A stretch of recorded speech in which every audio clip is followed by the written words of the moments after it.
Hey guys, what's going on? It's Ash here coming at you today in Clash Royale with an episode that you guys are going to love. Thank you for clicking on this video because this one is going to be a really good one. It's probably the most prolific free-to-play player that I've ever had on the channel. It is Retaliation. Before we get into the video, you might notice no hat today. It's because of this comment on yesterday's video. So for those of you who actually care about this sort of thing, which probably aren't many of you, I'll put a straw poll. You guys can vote if you want the hat or if you want the hatless Ash. Big decision time. So I'll put that as the pinned comment for this video. But anyway, we have Retaliation on the channel. I am so happy to have him on. He actually just hit TV Royale for the first time ever yesterday. So we're going to start out with that replay. And this is the deck that we're going to be covering. It's really the most defensively robust Mortar deck inside the entire meta right now. Now, Retaliation is 100% free to play, and he routinely, being a top 100 player, routinely is facing 100% max players. Now, Retaliation only has a level 12 Mortar and a level 2 Miner, and this guy is beating the best in the world. He sent me screenshots, literally, of all these pros, including former #1 players in previous seasons with maxed out cards who he's beaten on ladder using this deck with his level 2 Miner. This guy is an absolute machine. I've been getting a lot of requests to have him on the channel, so I'm super happy to provide his replays against really every popular deck in the meta, as well as his strategy tips in a full text guide for the deck that I'll be passing on to you guys. So a little bit about Retaliation. He hasn't spent a dime on the game, period. The first legendary card he unlocked was the Miner. So he thought, hey, I'm going to play a Mortar Miner deck. It's going to give me a little bit more offensive versatility. I can put a card like Minion Horde in there as well. So that's the reason for Minion Horde. It's a strong defensive card. It also goes well with the Miner. Now, some of you guys might not be lucky enough to have the Miner or the log unlocked. So let's start with the substitutions before we get too far ahead of ourselves. So substitutions. For the log, you can just sub Zap into this deck. It's okay to play both Zap and Arrows in this deck according to Retaliation. For the Miner, however, it's going to be very difficult to substitute and have the same effectiveness with this specific deck.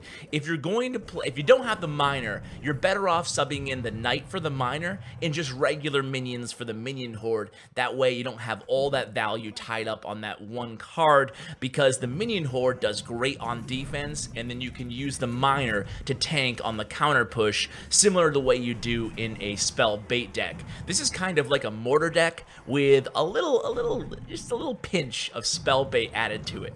So let's get to the actual deck review now that we've introduced you to Retaliation. He's a perennial top 200 player as a level 12. He's made a name for himself with competing with the best with a brand new level 12 account. So let's go into the offensive strategy. What better place to start, because this is a very aggressive offensive deck. In fact, when we get to the deck review, when we talk about the first 2 minutes versus double elixir time, this deck's going to be a little bit unique compared to other decks that I've shared here on CWA.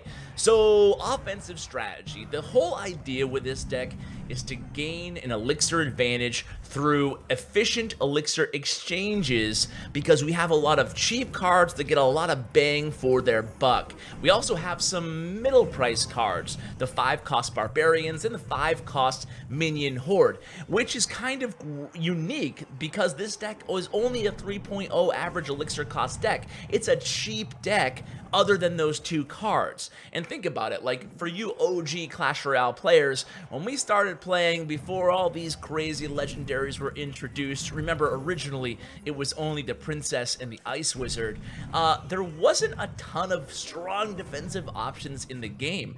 Barbarians and Minion Horde were everywhere in the beginning of the game, and this is kind of, I don't know, and harkening back to the early days of Clash Royale, playing both of those really powerful and strong defensive 5-cost swarm cards. So the Barbarians are going to be a defensive key to this deck. deck, especially the barbs, with all the bridge spam going around and the Three Musketeers. But let's get to that when we cover the defensive aspects of this deck. So offensively, we're gaining a positive elixir trade through efficient trades. We're going to be aggressive, and we're going to try to push the opponent off their game. You guys probably noticed this going against a Mortar player, that a really good Mortar player will just disturb the tempo of your game and prevent you from trying to execute the way you want to. And that's what we're going to be doing as Mortar players in this match. Now, I pre-recorded this little part because I stink at recording and commentating at the same time, and I thought about hopping into a live match. Instead, I just started my Plex Chat tournament,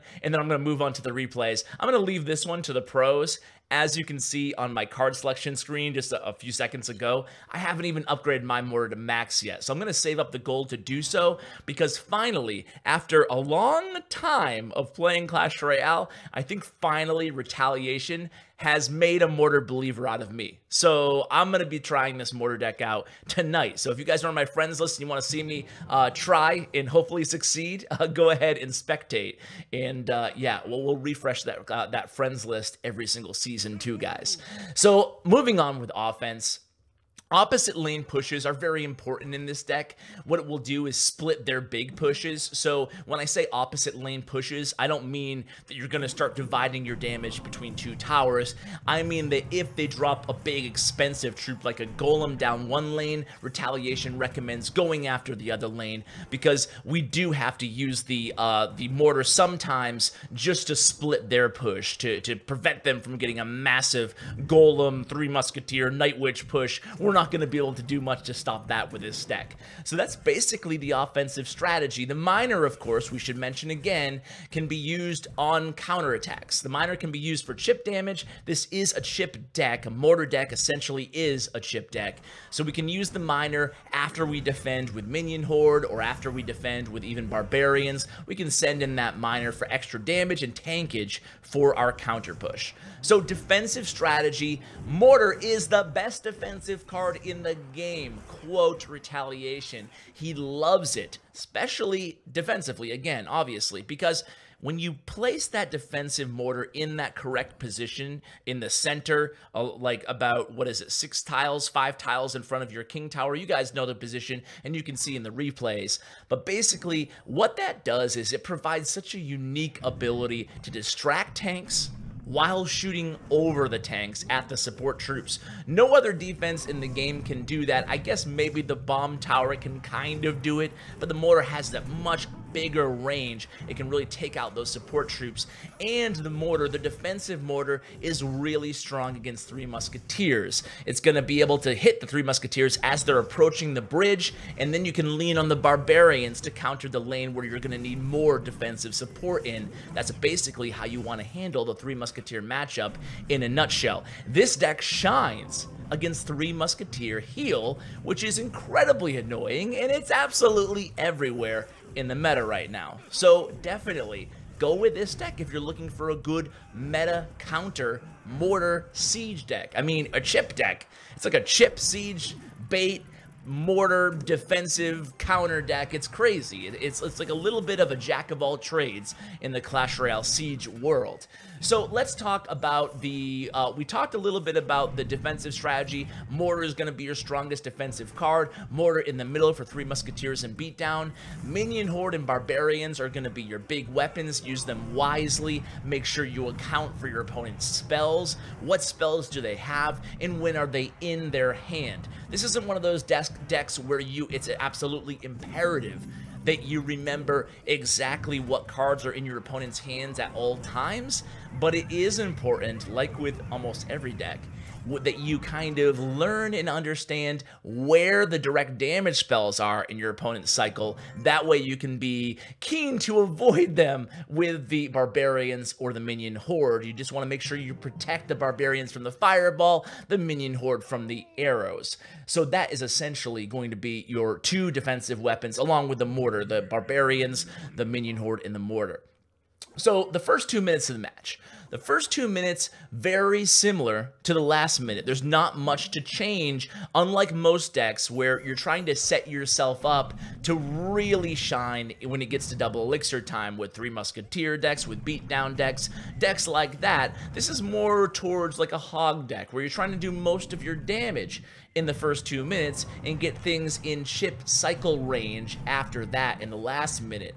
So if that doesn't happen, what if you just don't get a lot of damage? Well, the cool thing about a Mortar deck, guys, is it's one of the easiest decks to play for a draw with as well. So if you want to protect your cups, you don't want to take a lot of losses, you don't want to go on tilt, Mortar is a great option for you. So think about it, guys. Think. I mean, you can just use defensive Mortar and use your Barbarians and Minion Horde, and there's not going to be a heck of a lot your opponent can do if you're inclined to play for the draw.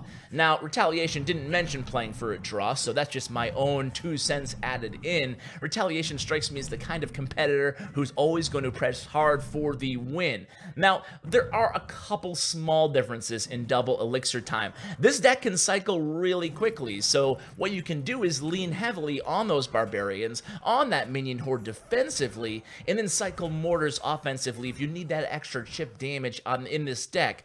Even though we talked about this earlier, right? We have the Barbarians, we have the Minion Horde, but, you know, we need a little bit, we have everything else, I should say, is super fast. It's super fast cycle. So really those 2 5 elixir cards aren't going to be expensive and bulky enough to kind of slow down your rotation in your cycle with this deck. That's the beauty of the deck. It's almost sneaky in that regard of how fast you can cycle if you want to. Remember, we still do have the cycle cards in this deck, the Skeletons and the Ice Spirit. So it really has a taste of those powerful defensive cards and those really useful cycle cards as well. So let's talk about the opening play.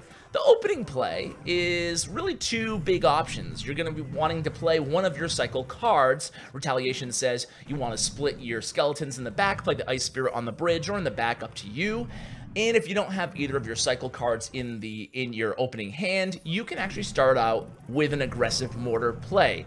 Just be careful not to over-defend or over-support your Mortar. You don't want to drop like a Mortar and they drop a, I don't know, a Knight, and then you immediately drop a Minion Horde. At that point, you have to be careful. You're investing 9 elixir for that Mortar push, and they might have arrows, and they might be able to punish you really quickly. So on the very first push, before you scout their deck, and this is obviously important no matter what deck you're using, guys, just be careful that you don't overcommit to supporting that Mortar. Use it as kind of a scouting experiment inside your head. Say, okay, I'm gonna throw a Mortar at you. What do you got for me? What's your answer? And then you have that valuable knowledge to use throughout the rest of the match. So, opening plays, aggressive Mortar, or cycling the cards in the back. Why are we cycling cards in the back anyway? Well, it's basically the same thing we talked about. Scouting, letting your opponent make the first move. We have all the defensive answers we need. Let's see what they do, and then we can react. If they drop like a Knight in the back of their King Tower after you cycle, then it's okay to go ahead and play the Mortar if you have it in the opposite lane.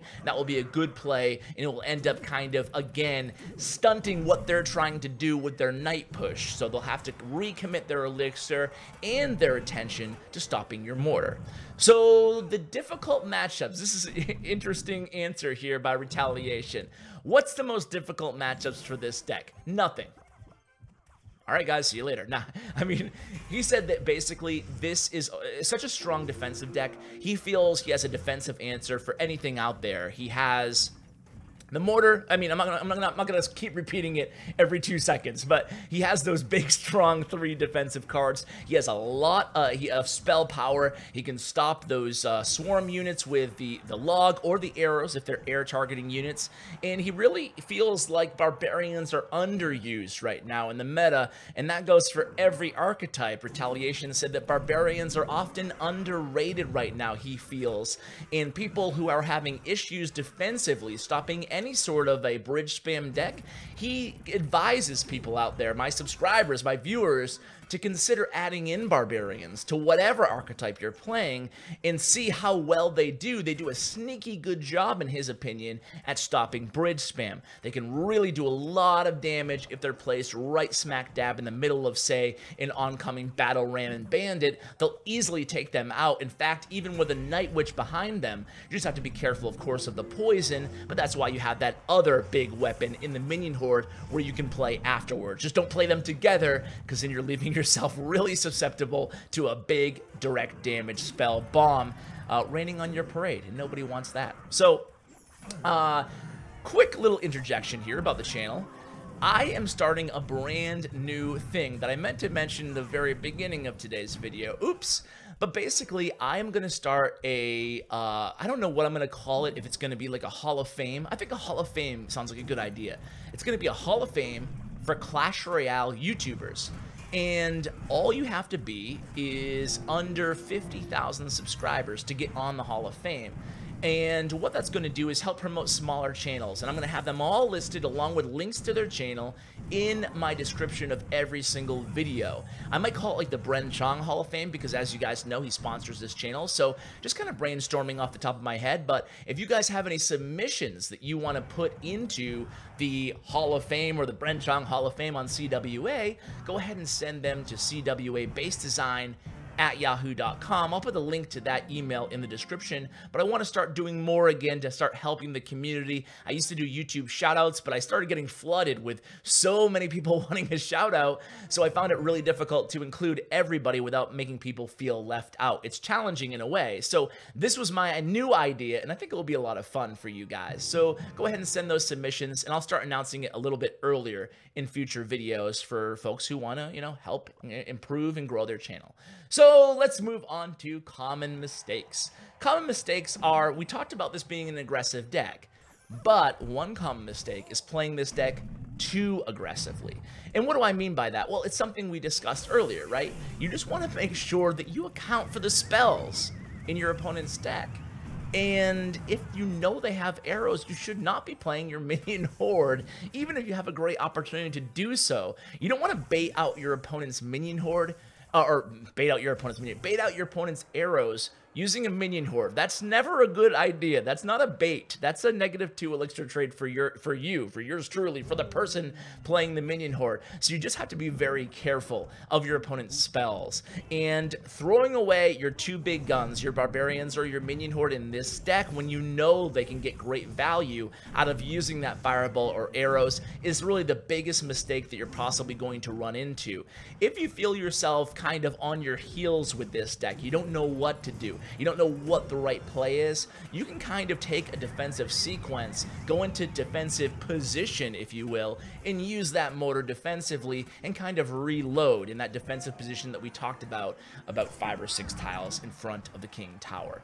So other than that, really playing it too aggressively with the minion horde and the barbarians, over defending or over supporting the Mortar early on, we talked about that as well. And basically that's it, guys. I mean, the rest of the deck kind of plays itself. You're playing the Mortar, you guys know the correct Mortar placement, you can see it on the screen right now, and you're basically going to support the Mortar, and you're going to use, not be afraid to use minion horde, just like Retaliation did there, if you know what the opponent's counter is going to be. So here he's going up against a total max 100% splash yard in Nova Astro, and you can see he's barely even been touched. A little bit of damage off his left tower, but look at this. It's staggering the consistency that Retaliation shows when he's shutting down these really good max players. I've played against Nova Astro. I'm sure he's beat me a million times. He's a really good player, but that's what makes Retaliation, in my opinion, the best, or the most, certainly the most accomplished free-to-play player in the world, because I just don't know of many who are often in the top 100, top 200 global, who are a new level 12 with, you know, not even max common cards, not even a max win condition. It's really impressive in my opinion. I'm sure there's other people out there, so I don't mean to exclude anybody, but geez, I mean, I think I'm going to title this video Best Free-to-Play Player because I just haven't met one. And I've talked to a lot of people that have been this accomplished on ladder. I'm just so impressed by what Retaliation has done here. And these replays kind of go to prove it there. Like I said, he sent me a bunch of screenshots, but I'm not going to post them just because I don't want to like call out all the other good players who got beat by a brand new level 12. He just... Suffice it to say, he's beat a lot of really, really good pros using this exact deck. So let's go ahead and show one more replay here against Max Lavaloon, because Max Lavaloon could be it's not exactly in the meta right now. I'm working on a Lavaloon video right now that should be out in a few days. But it's a little bit more challenging than it used to be. It's not everywhere, and that should make a lot of folks happy, right? But we're going to see how Retaliation handles it, because it's kind of an odd deck against Lavaloon. I mean, you have the minion horde, but what else do we even have to defend? So we're going to see how Retaliation handles it. And this is what we talked about earlier. We're going to be pushing the opposite lane pretty heavily once we see that Lava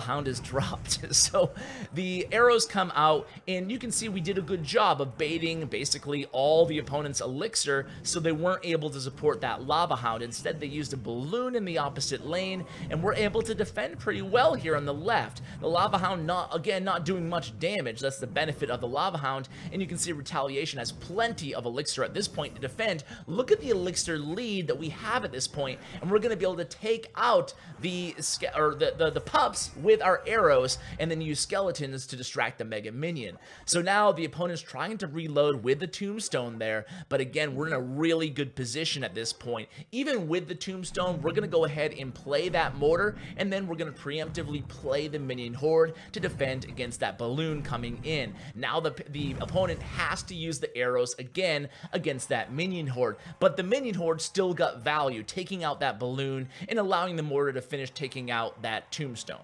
So now, at this point, reset time again, and notice, guys, we talked about it, really easy to get and maintain a positive elixir advantage with this deck, and look at Retaliation. He's going to get great value here out of these arrows. Maybe could have caught a couple of those goblins as well if he had held off a second or two, but far be it from me to criticize the pro. But you can see here already that tower's down to 640. The opponent hasn't even had a chance to drop a Lava Hound since the beginning of the match. He's saving his tombstone, doing a good job to distract the mortar, but check this out. Here comes another Lava Hound push. Retaliation's going to do what we talked about, guys. He's going to push the opposite lane. Here comes Barbarians. Here comes the Miner. He identifies the weakness of the opponent's deck. They don't have a fireball. He has lightning and he has arrows. So Retaliation doing a very good job of identifying where is the weakness in my opponent's deck. Okay, I'm gonna play Barbarians at the bridge. I don't care, you don't have anything to stop it. No poison, no fireball. Now he's gonna lose his right tower there, but he's gonna send in that miner, getting more chip damage. He knows with time ticking off the clock here, he has to attack that right tower. And remember, guys, we on our side, we don't have a fireball either. We don't have poison, we don't even have rocket, so we have to use the mortar to get the final hit on that right tower. Now we're sitting pretty again after what could have been a hairy little situation there with the time ticking off the clock. But here you go, the opponent having to cycle to their arrows again, but Retaliation doing a very good job of realizing that if he just presses that left lane, and he does, he can take it down before the balloon even reaches his tower, and Retaliation has done it again, beating 100% max player. So guys, I just want to give a huge shout out to Retaliation. If you guys want to see him back on the channel, let me know. I would love to have him back. Don't forget to vote on my hat, and don't forget to put submissions to CWAbasedesign at yahoo.com if you want to see one of your favorite smaller YouTubers get on the Hall of Fame in CWA. So guys, thank you so much for watching. It means the world to me. Really appreciate it. And as always, take care, guys.